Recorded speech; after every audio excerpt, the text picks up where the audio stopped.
Bueno, ¿cómo están? Bueno, en esta oportunidad estamos con Fátima Vázquez, representante de los trabajadores tercerizados organizados en SUTIGA, el Sindicato Único de Trabajadores de Instituciones Gremiales y Afines. Y bueno, hoy contamos, por suerte le agradecemos a Fátima la presencia, y la idea es poder conversar un poco con ella y que nos cuente para que también estemos al tanto de una situación que vienen viviendo, atravesando los trabajadores tercerizados reunidos en SUTIGA, que tiene que ver con una problemática asociada a las partidas que tiene que otorgar el MIDES para los trabajadores de los refugios. Yo simplemente a modo muy de introducción, pero te voy a dar a vos para que cuentes bien la situación, que ustedes como trabajadores vienen denunciando esta problemática hace ya bastante, ¿no? No es una cuestión nueva, lamentablemente, y una situación de precariedad laboral a la que están expuestos alarmante, ¿verdad? Entonces, bueno, ahora nuevamente ha salido, los trabajadores han compartido un comunicado que yo voy a pasar por aquí simplemente para que se vea, en donde ustedes denuncian ahí un montón de situaciones con respecto a nuevos conflictos, ¿verdad? Es decir, viejos conflictos, pero nuevas situaciones asociadas a eso. Entonces, bueno, contanos un poco cómo es la situación, cómo llegamos también, cómo llegan a esta situación y qué respuestas también están teniendo del otro lado. También circuló, digamos, a través de las redes y demás, que ustedes estaban teniendo ahí intenciones de tener una reunión con las autoridades, pero bueno, contanos un poco cómo viene esta situación. Bueno, primero que nada, agradecer el espacio, agradecer la oportunidad que tenemos los trabajadores organizados de poder estar contando en primera mano lo que significa para nosotros este conflicto, que como tú bien decías, es un conflicto de larga data, de mayoritariamente hace 3 años, donde hicimos una primera movilización en las puertas del MIDES denunciando el atraso de las partidas. En ese momento el ministerio se excusaba en el cambio de transición de un gobierno hacia el otro, que fue la primera vez que contamos con el atraso de partidas de manera masiva. Después tuvimos otro momento que fue cuando renuncia Bartol y asume Lema, también mayoritariamente muchos de los centros tuvieron atraso de las partidas, y ahora este sería el tercer momento en el cual no hay ningún proceso administrativo por el cual el ministerio estaría en condiciones de decir que es una cuestión administrativa. Entonces desconocemos el motivo, más allá de una negligencia que sabemos que no hay muchos funcionarios en el área de rendición, que es donde las cooperativas y las ONG hacen la cuestión de que se rinde los meses posteriores, y están abordando recién la rendición del mes de septiembre y comenzando octubre. Veníamos con un atraso de casi 2 meses en esa oficina, que es mayoritariamente el motivo por el cual se trancan las partidas. Como tú bien decías también, el atraso de la partida no solamente significa que los trabajadores cobramos fuera de fecha. Actualmente hay compañeros que hace 4 meses que no perciben sus salarios, pero también ha significado que ni siquiera cuando se terminan las licitaciones, que nos corresponde la liquidación de todos los saberes, se ha podido dar el cobro inmediato. Han estado este mismo año compañeros cobrando la liquidación del fin de contrato 3 meses posterior a lo que correspondía, pero en esas oportunidades por lo menos se cobraba el sueldo. Pero además la partida de dinero significa que las organizaciones y las cooperativas no tienen la plata para pagar el alquiler, pagar la luz, pagar el papel, pagar algunas cuestiones de alimentación. Nos pasó en invierno que no hubo partida extra, que antiguamente sí existía, para hacer compras de colchones, frazadas, y se tuvo que apelar a campañas de solidaridad para cosas que son básicas cuando vos aumentás el cupo en los centros, y que claramente la partida inicial no cubre ese aumento de personas en los centros respectivos, tanto en los nocturnos como en los 24 horas. Que en los 24 horas... No, dale, y después te hago una cosa. Que en los 24 horas tenés las 24 horas de personas mayores de edad, pero también tenés las 24 horas de mujeres con niños, que ahí también se existe la partida de dinero, o sea, el atraso en la partida de dinero. Claro. Situación que ahora, sí. Puntualmente tenemos centros que se van a abrir en Colmenas, que no se están pudiendo abrir, de mujeres con niños, porque no está la partida para abrir. Y por eso, en parte, hablamos de que no hay una planificación del ministerio para poder abordar la demanda que es existente y que viene en aumento. No, te quería, disculpa, interrumpir en un momento, como para que también entendamos quienes no estamos en esa situación, quienes no trabajamos directo y no necesariamente se sabe realmente cómo trabajan ustedes, en cómo es esto de cuando uno dice los refugios del MIDES, pero en realidad que son gestionados enteramente por cooperativas u ONG. Es decir, lo que decías vos, de que las partidas de dinero, que no, a veces no tienen para, digamos, pagar el gas, pagar la electricidad, papel higiénico, sábana, lo que sea, que es como una cosa media surreal, ¿no? Cuando uno dice, se supone que es un servicio, algo que está garantizado por el Estado y sin embargo te demoran las partidas para pagar cosas que deberían estar garantizadas, como una base. Claro, todo el servicio de atención de lo que es el programa Calle es terciarizado.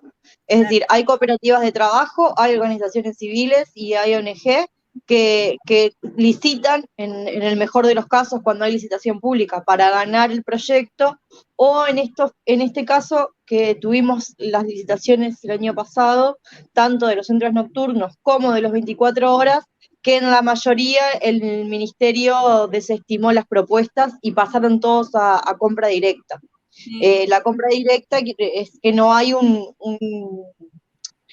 no hay una licitación vigente, vamos a decir, es un contrato de cooperativa a cooperativa o de ONG a ONG, en este momento, por un artículo de la LUC, el ministerio puede conveniar con quien quiera y de la forma que quiera y de los montos que quiera.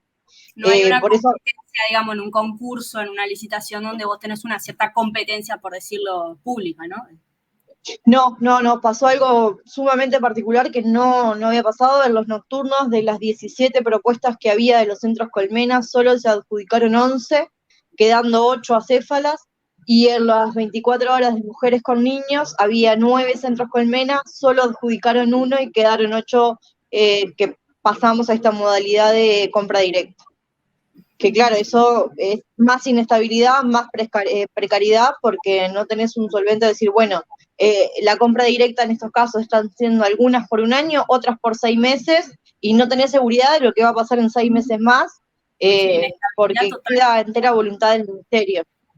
Sí, y se ha dado que han asumido ese rol algunas organizaciones, que es lo que nosotros le decimos amigas del gobierno, que no tenían experiencia en lo social, que no tenían personas capacitadas para trabajar ahí, e igualmente se le han otorgado centros, que es otra de las denuncias que nosotros realizamos desde el sindicato. Claro, es decir, sin ningún tipo por eso hablamos del clientelismo, ¿no? Antecedentes, claro, se lo otorgan, vaya a saber uno con qué argumentos, ¿no?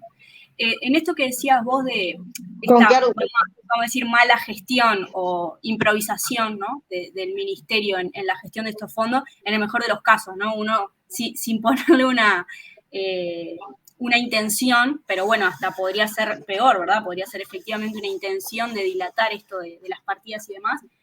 Te consulto, ¿cómo esta mala gestión la terminan sorteando ustedes? Porque ahí en el comunicado que ustedes mencionaban, y bueno, en algunos comunicados de prensa que pudimos ver respecto a este tema, ustedes comentaban a veces las demoras para pagar, como decíamos, ¿no? Servicios básicos, el gas, tener que hacer colecta para pagar el gas, lo que decías de la frazada y demás, y obviamente, lamentablemente, lo que más se resiente son los salarios, es decir, muchas veces los trabajadores deciden postergar el cobro de su salario con tal de no dejar de hacer funcionar los centros, ¿no? Sí, eso es una cosa que nosotros entendemos la responsabilidad que es a nivel profesional de trabajar con la población a la cual trabajamos, y que también tiene una cuestión de decir, bueno, también somos humanos, también entendemos que, y por eso salimos a denunciarlo, y en algún momento hemos hecho paros parciales, movilizaciones, pero que no afecten o no intenten en este momento afectar a la población, porque si todavía le sumamos la complejidad que es estar en situación de calle, la complejidad de ese día, no tener dónde dormir, puede generar una cuestión a nivel social, que también entendemos por el área profesional social que desempeñamos, que todavía no hemos tenido que tomar esas tipo de medidas de no abrir los centros. Sí hemos tomado la medida de abrir más tarde la hora de ingresos en los centros que son nocturnos, o no pasar información hacia el MIDES, como puede ser el no pasaje de lista o informes, cuando no hay partida de dinero, para que lo que afecte no sea a los propios beneficiarios del programa, sino que afecte al ministerio, que es quien es el responsable de prever que el dinero esté en tiempo y forma, porque ya sean las compras directas o las licitaciones, están enmarcados en un presupuesto que es a nivel nacional y que entendemos que ese dinero está. Ahora, el motivo por el cual se atrasa de forma casi continua, no sabemos si es un desgaste hacia los trabajadores, si es una cuestión administrativa, pero sí tiene que ver con una voluntad política de no solucionar rápido estas cuestiones. Y ayer, oportunamente, cuando era el cierre de accesos en el INJU, logramos entregarle en mano este comunicado al ministro Lema, y una de las cosas que él nos decía en ese breve intercambio era que a veces correspondía a un faltante de las ONG o de las cooperativas, y en realidad no siempre son esos, ese es el motivo. Es más, en una gran minoría ese es el motivo. Conocemos de algunas ONG y algunas cooperativas que pudieron haber tenido en algún momento alguna dificultad en ese sentido de presentar los papeles en tiempo y forma, pero actualmente entendemos que no, que eso no estaría pasando y que es un atraso meramente del propio ministerio. Entonces, sí, como una voz de voluntad política más que otra cosa. Sí, y otra cosa, porque aunque sea, podríamos estar hablando de poder brindar una especie de bueno, la partida general no está o sea, no se puede liberar, pero ellos como voluntad política podrían liberar una partida extraordinaria para zafar un poquito de esta situación. No, sí, tampoco sí. Se busca esa solución. Sí, sí, está claro. Ahora, sin irnos del tema, pero capaz que un poco más general la pregunta que te voy a hacer ahora, a diferencia de lo que uno quisiera pensar, ¿no? Y que seguramente ustedes mismos como trabajadores viven también, la cantidad de personas en situación de calle no ha disminuido en los últimos años, sino por el contrario ha aumentado, lo cual obviamente genera que se complejice aún más la situación por esto que decías vos, ¿no? Es decir, con mismos recursos, ¿cómo haces para abordar a más cantidad de personas? Seguramente los lugares no dan. Basta con que uno camine un poco por la ciudad de Montevideo y ves cómo 2, 3 horas antes la gente ya está haciendo cola para conseguir lugar en el refugio. Esa inestabilidad también, es decir, tampoco tenés garantizado el lugar siempre en el mismo lugar todas las noches, o bueno. Entonces, esta situación más de global, ¿no? De situación política y social que vivimos en nuestro país, ¿qué análisis hacen ustedes como trabajadores? ¿Qué perspectiva le ven a esto? ¿Qué han discutido respecto a este tema? Que la verdad, como también dice el comunicado de ustedes, ¿no? Es decir, la voluntad política del ministerio ni siquiera se acompasa con los números oficiales que ellos mismos publican, porque también sabemos que los números oficiales a veces están lejos de la realidad material luego, ¿no? Pero bueno, tomando incluso esa base, después las decisiones parecen estar muy alejadas de esos propios números. Nosotros, guiándonos también por esto del propio censo que realiza el Ministerio de Desarrollo Social, en el mes de julio hay un 23% más de personas en situación de calle. Entendemos que los recortes vienen desde la propia atención hacia la población. El primer recorte que sufrimos fue los centros Colmena, porque ahí los equipos técnicos, que son los que están encargados por un coordinador, una psicóloga, una trabajadora social, en el caso de los centros nocturnos, en los 24 horas se le suma el rol de la maestra y de la nutricionista, pasan a atender de 30 personas que tenían antes a atender 60 o 90 personas, porque depende de cuántas colmenas estén en un mismo centro. Tenemos centros de 2, tenemos centros de 3. Entonces ahí hay un recorte presupuestal porque tenés el mismo equipo técnico para más personas. Después tenés el cambio de rol que hay en algunos centros, que hay educadores y cuidadores, que es una brecha salarial menor, el rol del cuidador, y también repercute en la población. O sea que todos los recortes que ha tomado el ministerio tienen que ver con la baja atención a los beneficiarios del programa. Eso es como una de nuestras primeras reivindicaciones, que nosotros no estamos de acuerdo con el rol de cuidador ni con los centros colmena. Y después otra situación que también nosotros venimos denunciando es que con la modificación del TOCAF, el artículo 33, a partir de abril del año que viene, no van a poder ni licitar ni tener compra directa las cooperativas de trabajo, porque las cooperativas de trabajo, en esa modificación del TOCAF, tienen que estar definidas como pequeñas empresas. Y todas las cooperativas de trabajo que están con el MIDES, conveniadas con el MIDES, no entran dentro de esa categoría. Entonces, también hay una voluntad política ahí de dar a las ONG y a las OSC, que no son muchas las que hay, con una trayectoria coherente y acorde a lo que se espera desde el programa. Y hay otra cosa, es que también cada vez más es mayor la existencia de las personas a ingresar por primera vez en el programa, que no era algo que estaba ocurriendo. Este año hemos visto en muchos de los centros que muchas personas ingresan por primera vez a los centros, y eso es una de las preocupaciones que nosotros también tenemos, porque eso habla también que a raíz de la crisis política y social que estamos viviendo a nivel país, la respuesta que está dando el ministerio es una respuesta de aguantadero, no de evitar una situación ni una reinserción laboral ni social. Y otra cosa que nosotros también denunciamos es la puerta de entrada, que se eliminó la puerta de entrada como estaba antiguamente en la calle Canelones, y ahora cada centro es su propia puerta de entrada a los centros nocturnos. Que eso también quita, porque tenés un educador que de las 6 de la tarde a las 8 de la noche, más o menos, que es cuando se pasa la lista, que está exclusivamente para el ingreso de las personas y ver si hay cupo o no hay cupo para la demanda de a veces las 20, 30 y hasta 50 personas que quedan afuera en algunos centros. Y ahí esa persona también esperando a ver si hay lugar en ese centro o en otro, ir caminando y que cuando llegue ya no lo hayan ocupado otra persona que estaba ahí.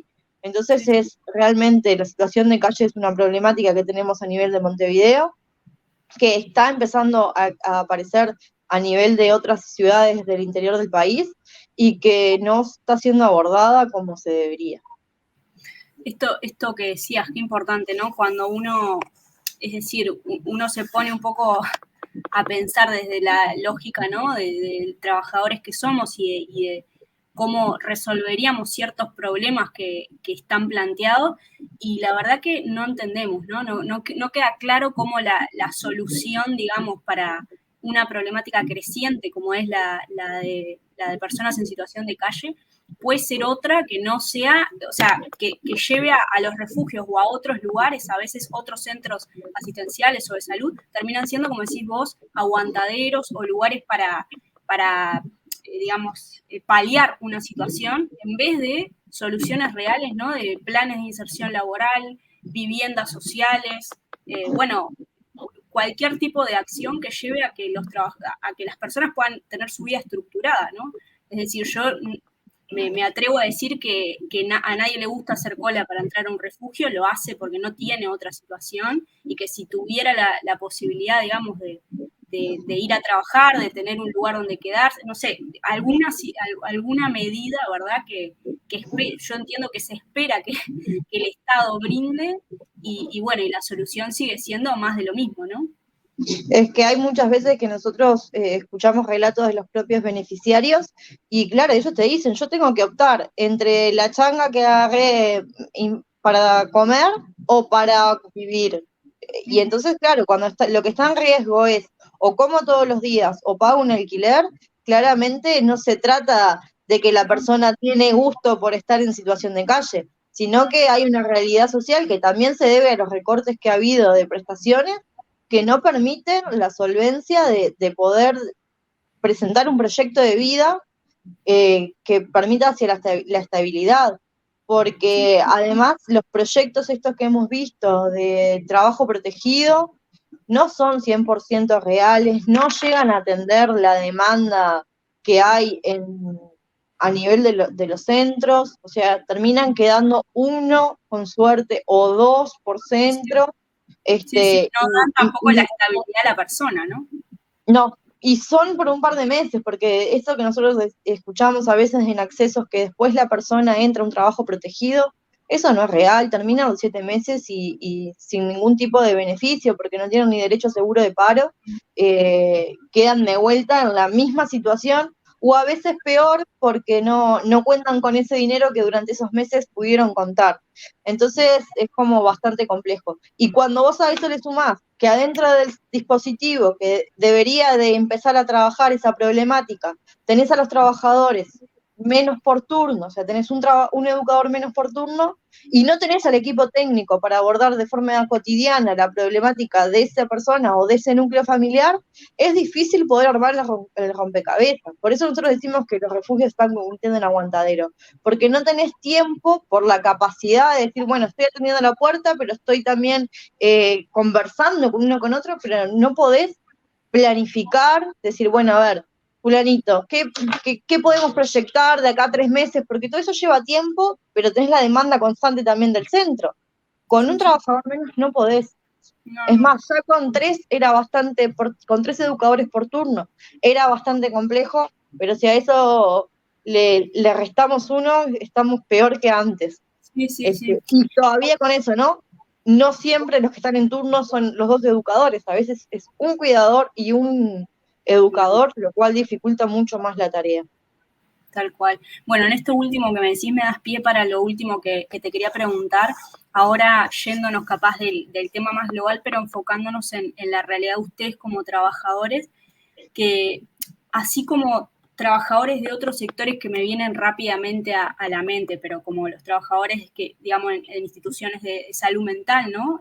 O los trabajadores de las cárceles, por decir 3 tipos de trabajadores que están como en primera línea de combate en situaciones súper complejas, atendiendo, cuidando, bueno, ejerciendo, como decías vos, profesionalmente, en una realidad muy compleja, pero que sistemáticamente en los últimos tiempos han sido incluso cada vez más precarizados, ¿no? Ya sea por la falta de inversión, ya sea por lo que decías, los recortes de lugares, etcétera, etcétera, etcétera. Lo cual hace que obviamente tengan no solo sobrecarga laboral, sino emocional. Bueno, es un trabajo muy particular, ¿no? No es como ir a una oficina a trabajar 8 horas, sin desmedro de eso. Los que trabajamos en otra actividad creo que no nos podemos imaginar lo que implica trabajar en las condiciones que ustedes o que otros trabajadores de estos que nombramos trabajan. Entonces, todo eso, y aparte teniendo en cuenta que ustedes después tienen sus propios hogares, ¿no? Algunos serán padres, madres, jefas de hogar que tienen que ir aparte a realizar las tareas de cuidado que les corresponden en sus propios hogares y cómo llegan a esa situación, cómo, digamos, afrontan esa situación. Te quería preguntar si ya sea del sindicato o alguna cuestión, digamos, institucional, ¿ustedes tienen algún programa de apoyo? ¿Tienen algún lugar donde también poder, no sé, tratar todos estos temas, ¿no? Esta sobrecarga y demás.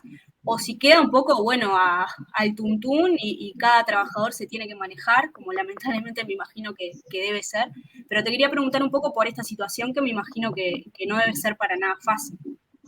No, es una realidad. Nosotros somos nuestra propia herramienta de trabajo.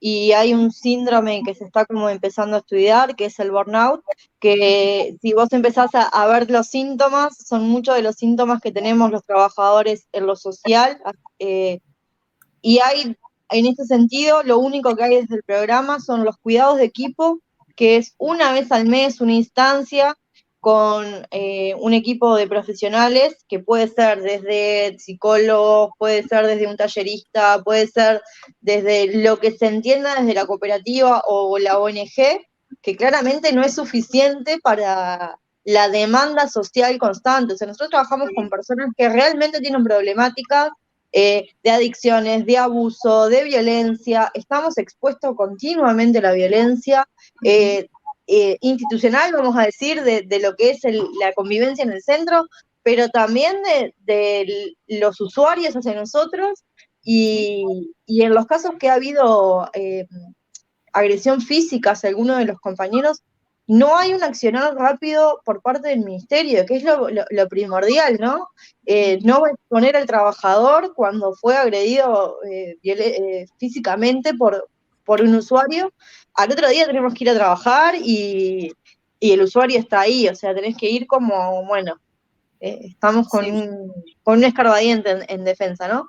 Pero claramente eso que yo te decía, que existe en los pliegos de licitaciones de compra directa, que es el cuidado de equipo, no siempre se cumple, pero además de que no siempre se cumple, no es suficiente.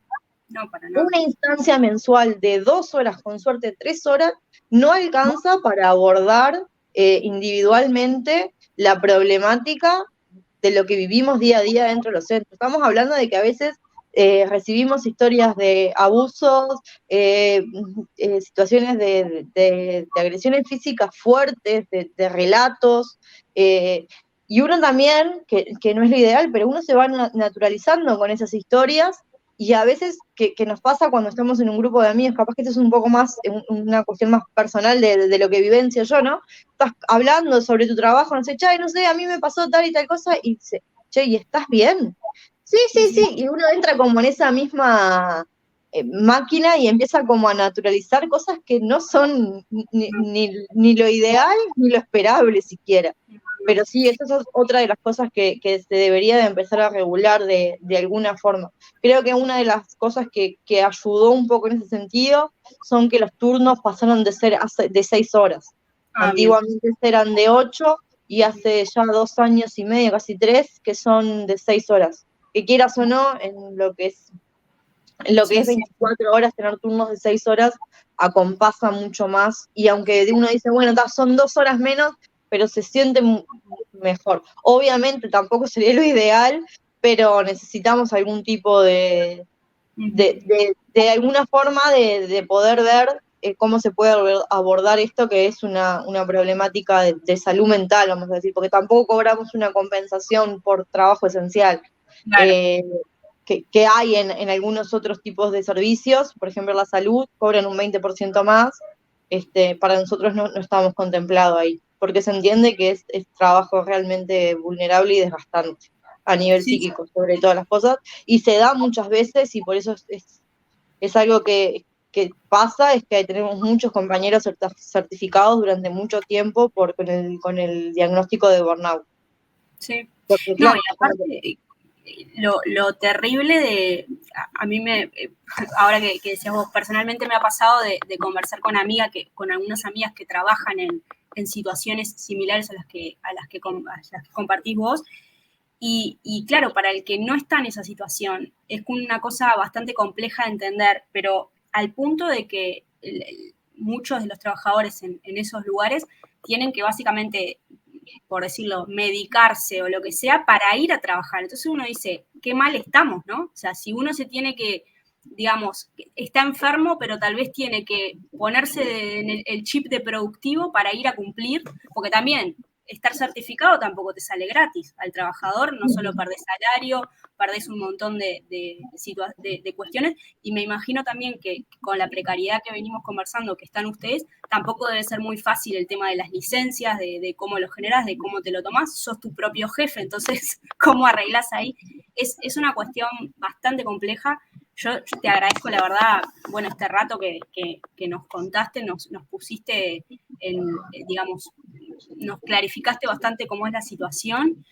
Por nuestra parte, decir que estamos a las órdenes, no solo para dar una mano, bueno, como esta instancia en la difusión y demás, pero aparte colaborar, ya sea en participar en instancias que ustedes generen de movilización y demás, estamos a las órdenes, nos interesa, digamos, poder estar obviamente siempre del lado de los que luchan, de los trabajadores. Y bueno, sin sacarte más tiempo, te dejo también que puedas cerrar si querés decir algo, si te quedó algo, o algo que quieras aprovechar, digamos, pero desde ya, gracias. No, nosotros también agradecemos el espacio, la oportunidad de poder darnos la voz a quienes llevamos de forma organizada el trabajo en estos centros, que como tú bien decías, son sin estabilidad laboral, con precarización profesional, y que realmente nosotros si trabajamos en esto no es porque nos quede, no podamos trabajar en otra cosa, sino porque también tenemos un compromiso social de decir, nos gusta trabajar en donde trabajamos y es un motivo, ay, no me sale la palabra, es un motivo que en realidad tiene que ver mucho con la vocación, porque hay mucha gente que dice, ¿y por qué no te vas a otro lado? Porque también a uno como profesional le gusta trabajar ahí, le gustaría que fueran de otra forma. Pero nada, nosotros vamos a seguir comunicando las medidas que tomemos. Importante lo que dice el comunicado, que a partir del jueves nos declaramos en conflicto, es decir, que estamos en asamblea permanente por si hay que tomar alguna otra medida. Y en particular ahora vamos a acompañar el viernes al mediodía a los compañeros de UTMIDES, que también están con otro tipo de movilización, en este caso por un tema de presupuesto, para que puedan ser presupuestados compañeros que estaban asignados a que iban a ser presupuestados y ahora parece que no. Vamos a estar acompañándolos a ellos y cualquier movilización propia desde Sutiga y de los tercerizados vamos a estar informando y claramente nos alegra que nos puedan acompañar. Porque Bueno, de eso se trata, ¿no? No somos solo los trabajadores, es un tema que es muy sensible y que no ataca únicamente a los trabajadores, sino que es un tema de la situación de calle, es una problemática social que tenemos todas como uruguayos y uruguayas. sí, ni que hablar. Bueno, si querés, no sé si querés decir más o menos las redes o dónde los pueden también seguir para ver, bueno, las distintas medidas que van a ir tomando, no sé si redes personales o redes del sindicato. Nosotros tenemos las redes del sindicato que están en Instagram y Facebook. Si ponen Sutiga, hay en cualquiera de los dos, salta. En Instagram es sutigaoff_uy, creo. No me lo acuerdo ahora de memoria. Pero si no, vos pones Sutiga en Facebook o en Instagram, que sale, o si no en la página del PIT-CNT, que también es fácil ahí llegar a la derivación nuestra. También tenemos un Instagram propio de las partes de tercerizados, que es Terce Sutiga, que ahí está publicado lo del sector nuestro, que es los que trabajamos en MIDES. Está, perfecto. Así también se puede ver las distintas acciones que vayan habiendo. Bueno, muchas gracias de nuevo, Fátima, y estamos en contacto para futuras acciones. Bueno, muchas gracias a ustedes. Hasta luego. Hasta luego.